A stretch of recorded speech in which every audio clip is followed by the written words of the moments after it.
Well, as you move on to talking about Freud and Freud's view of human nature and the ramifications of Freudian psychoanalysis for our view of ourselves, well, certainly Freud was very much aware of the philosophical, you might say, philosophical implications, effects of his theories, his psychological theories. That is, that he was very conscious that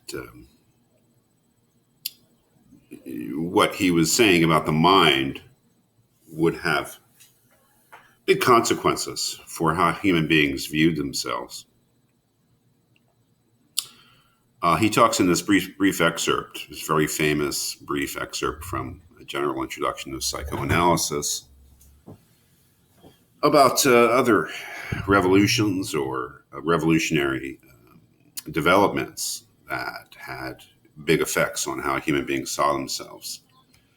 He mentions the Copernican revolution, the revolution in astronomy, where Copernicus and others later proved incontestably that the Earth was in motion around the sun, something we take for granted, but something which at one time was a very counterintuitive notion that disturbed not only established science, but certain established suppositions about our place in nature, about our place in the cosmos. We take it for granted that the Earth is in motion. It has two motions. It's a yearly revolution around the sun, and a daily revolution on its axis.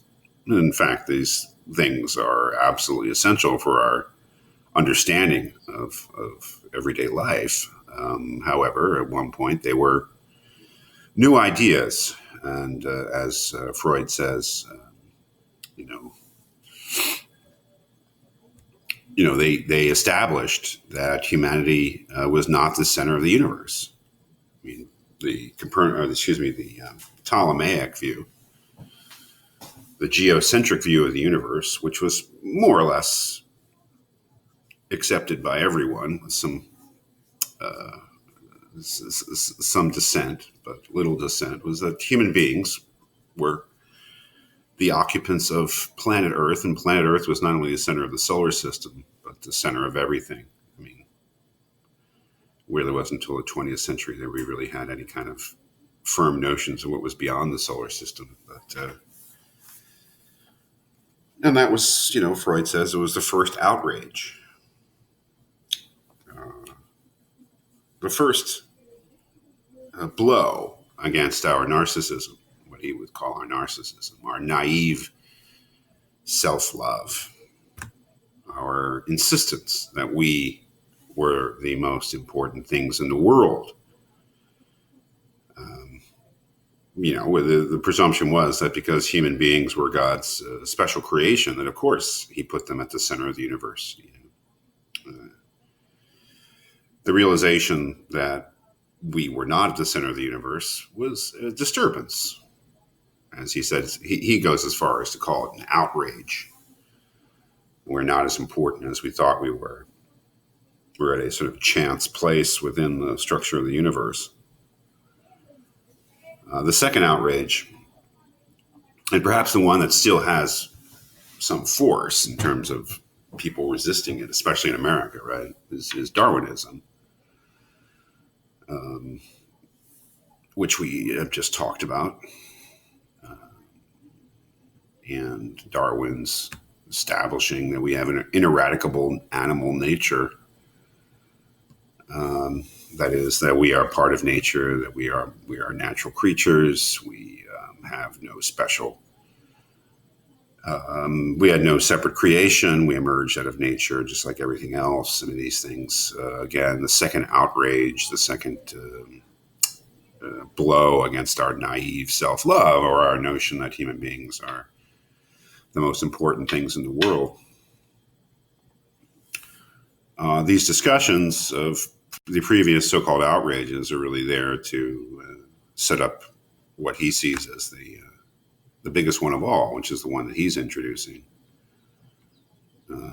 But the third and most irritating insult is flung at the human mania of greatness by present-day psychological research, which wants to prove the I that is not even master in its own home, which wants to prove to the I, the ego, self-consciousness, that it is not even master in its own home, but is dependent upon the most scanty information concerning all that goes on unconsciously in its psychic life.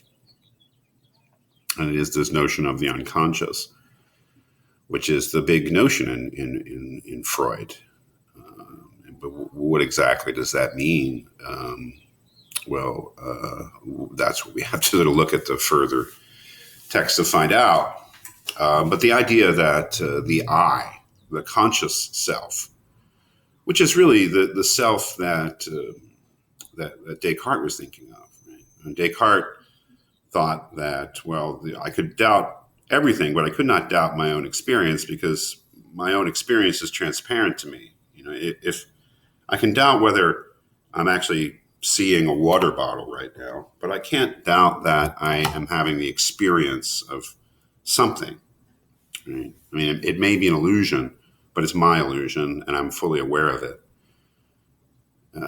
Freud is challenging that notion of the ego, or the I, or self-consciousness, by saying that the self is largely made up of, the mind, let's say, is largely made up of unconscious elements. That is, that everything that's true about my mind and me and myself is a conscious thinking thing or a thing that thinks is not apparent to me. It's not apparent to my consciousness. That largely my mind is unconscious to me. There's a large part of me that he calls the unconscious. And moreover, what's important is that unconscious mind, those unconscious motives, impulses, thoughts, desires are very active and influential in what I do and what I consciously think. So that much of my motivation for doing, saying, whatever I do or say is unconscious to me. That I don't control it. That I don't even perceive it. That I am subject to these internal, unconscious, almost alien forces over which I have little or no control. That's why he says that this is the greatest insult of all, is that even my ego, even myself, now seems to be something that I have no control of. And just as you might say that I was marginalized as a human being when Copernicus established that I wasn't at the center of the universe, and I was marginalized as a human being when Darwin established that that I was related by a common ancestry to the rest of the natural world, I, as a human being, am marginalized when I am told that much of myself, my internal life, is determined by forces over which I have no control. Which is a blow, I think, is what he's saying. And this is the reason that people hate psychoanalysis.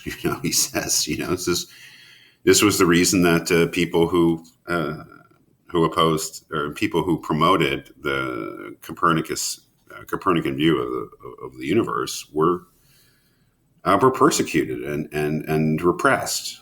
This is the reason that Darwin and the Darwinists were attacked. And in some parts of the world, for instance, some parts of America, continue to be attacked. And this is the reason that people think that there's something dirty and wrong about psychoanalysis, because it tells us that we are not as autonomous as we thought. And moreover, that the kind of unconscious motivations that Freud says we are subject to, that do actually determine our lives, are things that we're not so proud of. And in fact, things of which we are ashamed. And this leads us to the whole theory of dream censorship, and repression.